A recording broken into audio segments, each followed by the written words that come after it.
Shaping dough for German-style pretzels takes a little practice, but it isn't difficult. The first step is to turn your dough out onto a lightly floured surface and divide it into 12 equal portions. My recipe makes between 36 and 40 ounces of dough, so each of my portions is about 3 ounces, a little more than 3 ounces. Once your dough is divided, you have two options. If you want to make Laugenbrötchen, little rolls, simply form each portion into a ball and let it rest for 10 minutes. But to make the classic pretzel shape, you'll need to form each portion into a 4 to 5 inch long log and let those rest for about 10 minutes before proceeding with the next step. It's important to let the dough rest in order for it to be easier to shape your pretzels. If you try to roll it out too soon, the dough will be too elastic and they'll just spring back and they won't hold their shape. So once your dough has rested, working with one piece at a time on a lightly floured surface, roll the log using your palms into a 22-inch long or longer rope. If the dough slides around, that means you've got too much flour. Just brush off the excess on the surface and keep rolling.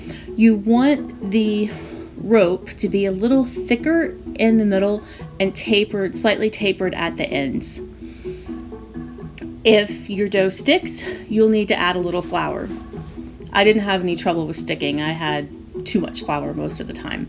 So just keep rolling it between your palms until it stretches to 22 inches or a little longer. If it's longer, you'll have a little more rope to work with, and when your pretzels rise, they'll retain more of their pretzel shape. If the rope is too short, as the pretzel rises, it won't keep as much of its definition.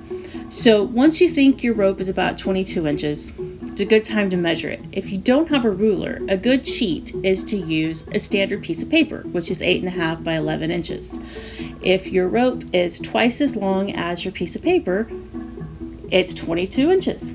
Once you have rolled your rope to the desired length, shape it into a U on the counter so that the curve is facing you and the ends are away from you. Next, you want to take each end of the rope and lay them across each other in the middle. So crisscross the rope. And then twist them again. So the end that was originally on the right is again on the right, and the end that was originally on the left is again on the left. And then pull those ends down to the curve and press gently to seal. And that's it. There's your pretzel shape. So let's do that again. Roll the log into a 22-inch long rope. Arrange the rope in a U with the points away from you. Lay the sides of the U over each other twice, and then pull the tips down and press into the curve to seal.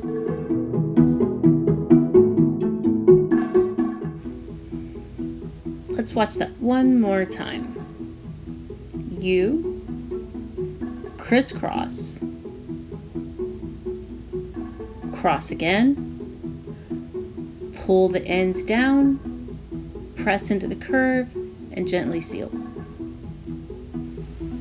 Don't feel bad if your pretzels come out a little misshapen. It really does take quite a bit of practice to get them perfect. So what if they look like circles with odd twists or confused peace signs? They're going to taste great. And if you don't want to deal with twisting, just bake them as rolls as directed in the recipe. Speaking of the recipe, you can find it and the complete instructions at arkansasonline.com/cooking.